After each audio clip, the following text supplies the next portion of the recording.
السلام علیکم اسٹوڈنٹس، آج کا ہمارا جو اگلا سبق ہوگا وہ ہے مسلم لیگ کا قیام۔ آج ہم اس ٹاپک پہ بات کریں گے۔ تو سب سے پہلے ہم تھوڑا سا اس کے پس منظر کے حوالے سے بات کر لیں گے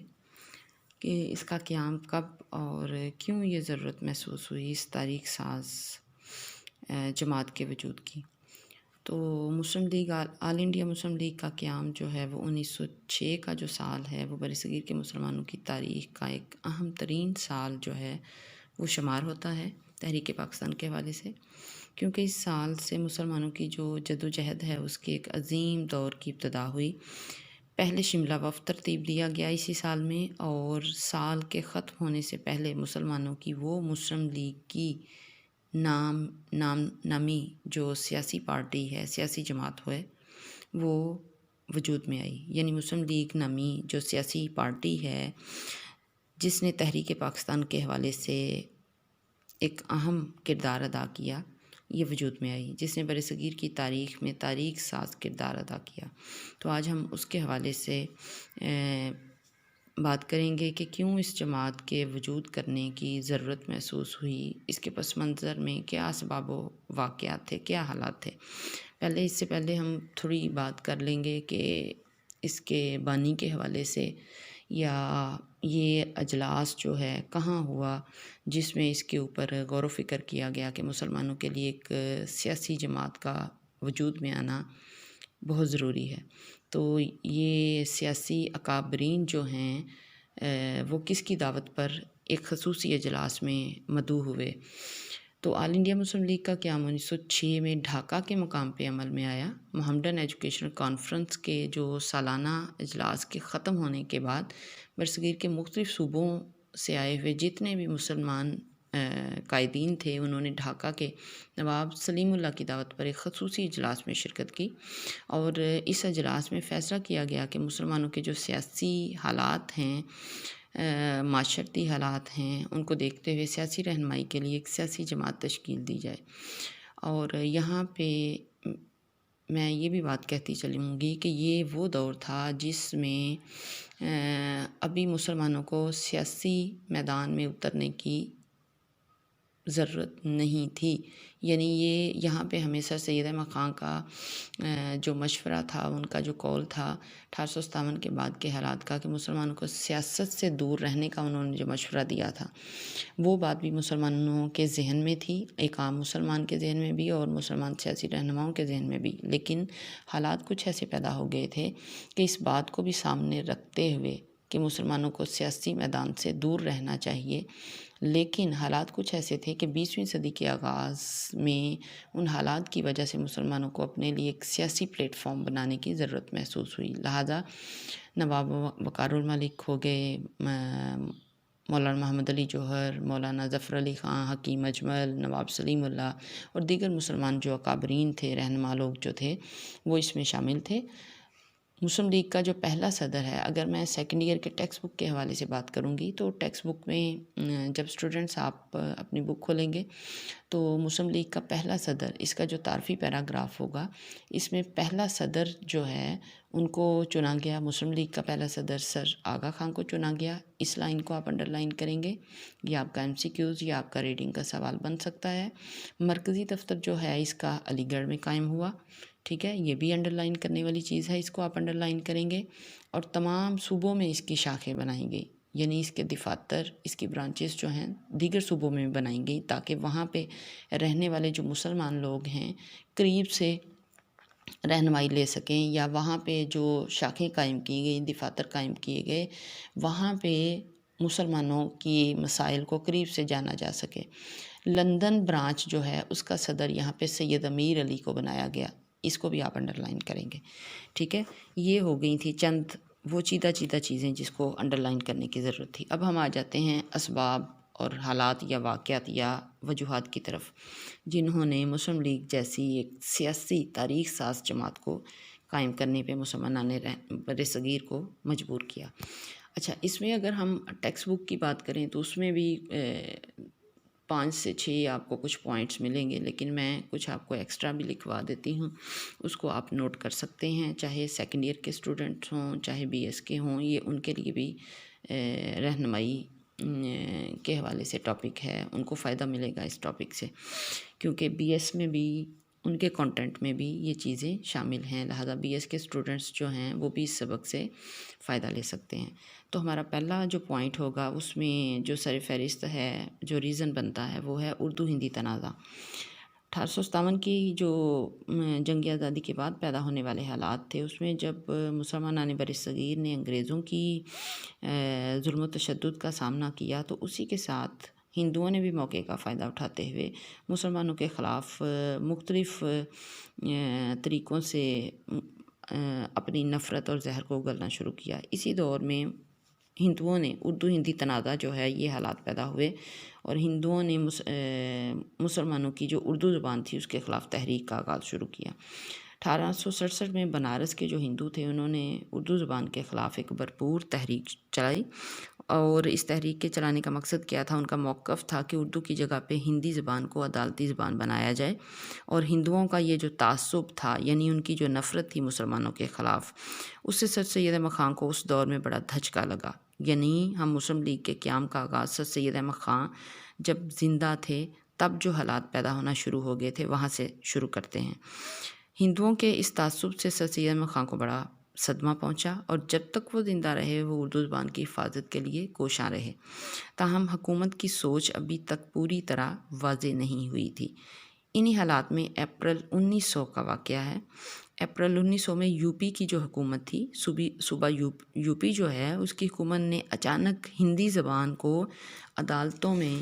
رائج کرنے کے لیے ایک قرارداد پاس کی۔ جب مسلمانوں نے اس کے خلاف احتجاج کیا تو صوبائی گورنر جو تھے انہوں نے مسلمانوں کو، ان کے لیڈروں کو ڈرا دھمکا کر خاموش کر دیا۔ یعنی یہ وہ حالات تھے جو مسلمانوں کے لیے کھلم کھلا اردو ہندی تنازع جو ہم پڑھتے ہیں مسلم لیگ کے قیام کے اسباب میں، یا تحریک پاکستان کے جو اسباب یا وجوہات ہیں اس میں بھی یہ پوائنٹ ہم پڑھتے ہیں۔ تو مسلم لیگ کے قیام کے اسباب میں اردو ہندی تنازع جو ہے یہ ایک اہم وجہ ہے۔ اس کے بعد ہم پڑھیں گے تقسیم بنگال۔ تقسیم بنگال، ہندو جو تھے وہ مسلمانوں کے مفادات میں ہونے والا کسی طرح کا کام جو ہے وہ کسی صورت میں برداشت نہیں کر سکتے تھے۔ انگریزوں نے 1905 میں آ کے بنگال کو جب 2 حصوں میں تقسیم کیا تو ان کے تقسیم کرنے کا مقصد انتظامی سہولت کی خاطر تھا۔ انتظامی سہولت کی خاطر انہوں نے 2 حصوں میں تقسیم کیا۔ مسلمانوں نے نہ صرف مسلمانوں کا یہ مطالبہ جو تھا وہ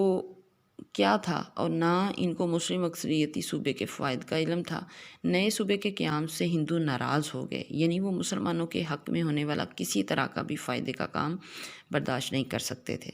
تو وہ اس نئے صوبے کے قیام سے ناراض ہو گئے۔ انہوں نے اس کو ختم کرنے کے لیے پورا زور لگایا، اور یہ تحریک جو تھی انگریزوں اور مسلمانوں دونوں کے خلاف تھی۔ اس سے ہندو مسلم تعلقات اور زیادہ بگڑ گئے اور سارے صوبے میں فسادات ہونے لگے۔ اس صورتحال نے مسلمانوں میں اپنے جائز حقوق کے حفاظت کے جذبے کو ابھارا، یعنی تقسیم بنگال کی جو کھلم کھلا ہندوؤں نے مسلمانوں کے خلاف مخالفت کرنا شروع کی، اس سے بھی مسلمانوں کے اندر ایک شعور اور بیداری پیدا ہوئی کہ یہ ہماری کسی بھی طرح کی مفاد کی چیز کو کسی صورت برداشت نہیں کر رہے، اور نہ ہی آنے والے وقت میں ہمیں کسی طرح کا ان سے تحفظ ہو سکتا ہے۔ لہٰذا اپنے حقوق کے، اپنے مفادات کے تحفظ کے لیے مسلم لیگ نامی ایک سیاسی جماعت کے وجود کو ضروری سمجھا۔ اس کے بعد کانگریس کا قومی جماعت ہونے کا جو دعویٰ ہے، جیسے کہ آپ ٹیکسٹ بک میں، سیکنڈ ایئر کے ٹیکسٹ بک میں بھی آپ دیکھیں گے کانگریس کا ہندوؤں کی نمائندہ جماعت ہونا، تو یہی والا پوائنٹ جو ہے اس کی میں وضاحت کرتی چلوں گی۔ کانگریس ابتدا سے ہی قومی سیاسی جماعت ہونے کا دعویٰ تو کرتی چلی آئی تھی کہ یہ تمام برصغیر کی اقوام کی نمائندہ جماعت ہوگی، حالانکہ آہستہ آہستہ جو آگے جو حالات ظاہر ہونا شروع ہوئے اس میں ایسا نہیں تھا۔ سر سید احمد خان کی وفات کے بعد اس نے علی گڑھ کالج کے طلباء کو اپنی طرف کھینچنا شروع کیا، کانگریس کی جماعت نے۔ تو تقسیم بنگال کے خلاف تحریک میں کانگریس نے ہندوؤں کا جس طرح ساتھ دیا، اس نے اس کے قومی نمائندگی کے دعویٰ کو جھوٹا ثابت کیا۔ مسلمانوں کا ایک طبقہ جو تھا وہ کانگریس کی رہنمائی اور کارگزاری سے متاثر تھا اور چاہتا تھا کہ کانگریس کے پلیٹ فارم سے اپنی شکایات کا اظہار کرے۔ مسلمان لیڈروں کو نوجوانوں کے اس انداز فکر سے تشویش تھی، یعنی وہ طبقہ جو کانگریس سے متاثر تھا اور تھے مسلم، تو مسلمان جو رہنما تھے ان کو ان حالات کو دیکھ کے بڑی تشویش ہوئی۔ وہ چاہتے تھے کہ مسلمانوں کے لیے ایک علیحدہ سیاسی پلیٹ فارم قائم کیا جائے جو نوجوانوں کی قومی ان کے جوش کو، قومی مفاد کو بہتر طریقے سے استعمال کر سکے۔ لہٰذا کانگریس کا ہندوؤں کی نمائندہ جماعت بننا اور مسلمانوں کے حقوق اور مفادات کے حق میں نظر نہ آنا جو ہے، یہ بھی ایک بہت بڑی وجہ بنتی ہے مسلم لیگ کے قیام کے اسباب کی۔ اب ہم آگے چلیں گے ہندو تحریکیں، ٹھیک ہے۔ ہندوؤں نے کچھ اصلاحی تحریکوں کا آغاز کیا 19ویں صدی کے آخر میں، ٹھیک ہے، اور 20ویں کا اوائل جو ہے، یہاں تک 20ویں کا جو آغاز ہے وہاں تک ہندوؤں نے کچھ تحریکوں کا آغاز کیا جو کہ صرف اور صرف مسلمانوں اور اسلام کے خلاف تھیں۔ 19ویں صدی کے دوران ہندوؤں میں بہت سی سماجی اور مذہبی تحریکیں چلیں۔ ان تمام تحریکوں میں جو سب کچھ نظر آتا تھا وہ مسلم دشمنی کا عنصر ہر لحاظ سے نمایاں اور مشترک تھا، یعنی مسلمانوں کے خلاف زہر، اسلام کے خلاف زہر جو تھا، ان تحریکوں کا بنیاد، ان کا مقصد اور یہی ان کی نمایاں جھلک تھی۔ ان میں سب سے زیادہ جو تشدد پسند جماعت اس دور میں وجود میں آئی تو وہ سب سے پہلے تھی آریہ سماج۔ وہ مسلمانوں کے اندر برصغیر کے اندر مسلمانوں کا کسی طرح کا وجود جو ہے وہ برداشت کرنے کو تیار نہیں تھی۔ ان کا موقف تھا کہ ہندوستان صرف ہندوؤں کے لیے ہے، آریہ سماج۔ اور آریہ سماج کا سب سے زیادہ جو اثر و رسوخ تھا وہ یوپی اور پنجاب کے صوبے میں تھا، اور یہی وہ دو صوبے تھے جنہوں نے جدید برصغیر کی تاریخ میں اہم کردار ادا کیا۔ یعنی وہاں پہ انہوں نے اپنی اس تحریک کے ذریعے جو ظلم و تشدد، اپنے نفرت اور زہر کو اگلنا شروع کیا، وہیں سے جدید جو برصغیر کی تاریخ میں ایک اہم کردار کی داغ بیل پڑی، ٹھیک ہے۔ 1900 میں بھارت سبھا منڈل کے نام سے ایک اور جماعت جو ہے، بھارت سبھا منڈل کے نام سے ایک اور جماعت قائم ہوئی، جس کا بعد میں نام بدل کے ہندو مہا سبھا رکھ دیا گیا، ٹھیک ہے۔ ہم اپنی کتابوں میں سیکنڈ ایئر کا جو ٹیکسٹ بک ہے اس میں بھی آپ کو ملے گی، شدھی ہے، سنگٹھن ہے، آریہ سماج ہے، ہندو مہا سبھا ہے، یہ نام پڑھیں گے۔ تو ہندو مہا سبھا جو ہے اس کا نام پہلے بھارت سبھا منڈل کے نام سے اس کو قائم کیا گیا تھا، بعد میں اس کا نام چینج کر کے ہندو مہا سبھا سے یہ مشہور ہوئی۔ تو اس کے اندر بھی انتہا پسندی تھی مسلمانوں کے خلاف، ٹھیک ہے، یہ ایک بہت بڑی ریزن تھی۔ یعنی ان تحریکوں کے ذریعے مسلمانوں کا وجود، ان کے تحفظ جو مفادات جو ہیں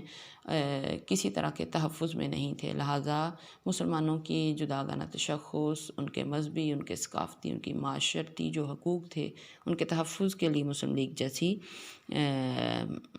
سیاسی جماعت کا وجود لانا پڑا۔ اچھا جی، اس کے بعد ہے گائے کا مسئلہ، ذبیحہ گائے کا مسئلہ جو ہے یہ ایک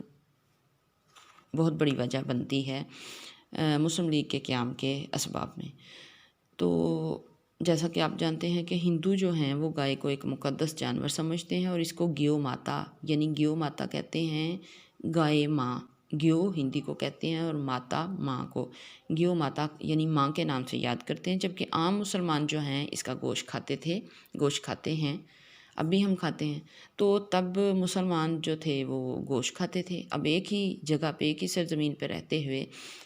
بالکل ایک دوسرے کے متضاد طرز زندگی کے حامل جو اقوام ہیں اس میں جھگڑے کی بھی یہ ایک اہم وجہ ہے گائے کا مسئلہ۔ تو مسلمان اس کا گوشت کھاتے تھے، ہندوؤں کے لیے یہ مقدس جانور تھا، لہٰذا گیو کا جو رکشا ہے، اس کی حفاظت ہے، اس کے لیے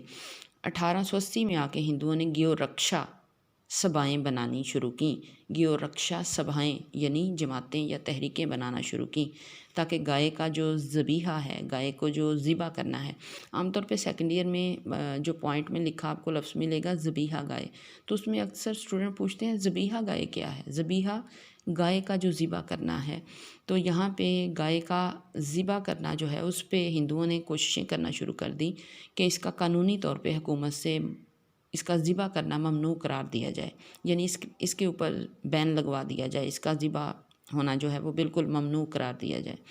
تو گائے کا گوشت جو ہے، لیکن اس دور میں گائے کا گوشت جو ہے وہ انگریزوں کا بھی من بھاتا پسندیدہ گوشت تھا، وہ کھاتے تھے، لیکن وہ چونکہ حاکم وقت تھے، حکمران تھے، طاقتور تھے، ان کے سامنے ہندو جو ہیں اس طرح کھلم کھلا نفرت کا یا کسی طرح کی ہٹ درمی کا مظاہرہ نہیں کرتے تھے، اور سارا کا سارا غصہ جو ہے وہ مسلمانوں کے اوپر انہوں نے اتارنا شروع کیا ان تحریکوں کے ذریعے۔ لہٰذا ہندو تحریکیں جو ہیں یہ بھی ایک بہت بڑا کردار ادا کرتی ہیں مسلم لیگ کے قیام کے اسباب میں۔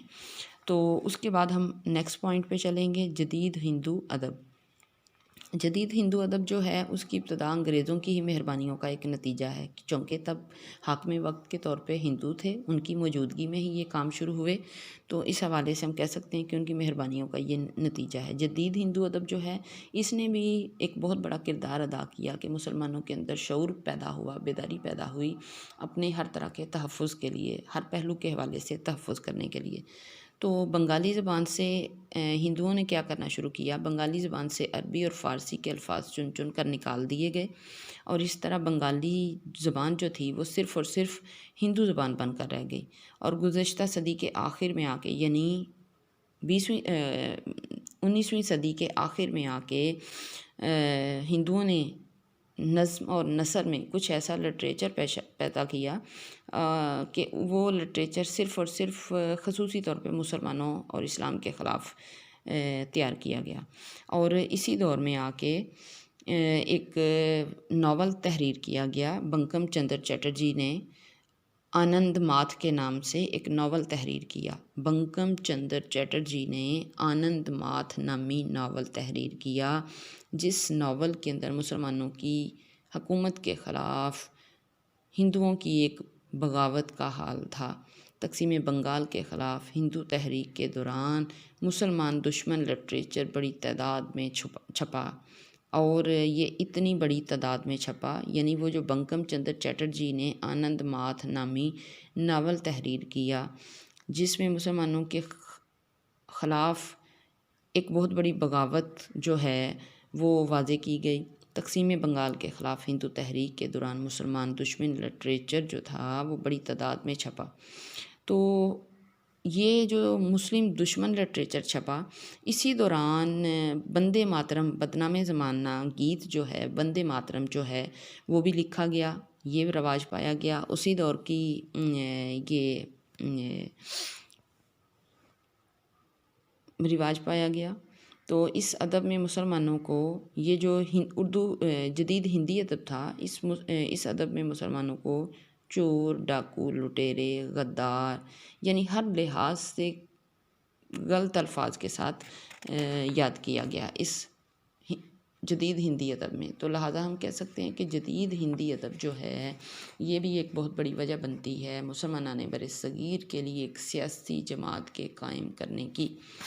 تو نیکسٹ ہمارا اگلا پوائنٹ ہوگا شملہ وفد کی کامیابی، جو کہ آپ کو سیکنڈ ایئر کے ٹیکسٹ بک میں بھی یہ پوائنٹ ملے گا، ایک دو پوائنٹ وہاں پہ نہیں تھے، تو وہ میں نے یہاں پہ آپ کو وضاحت سے بیان کر دیے۔ تو اس کو بھی، ان پوائنٹس کو بھی آپ نوٹ کر سکتے ہیں، یعنی جدید ہندی ادب جو ہے وہ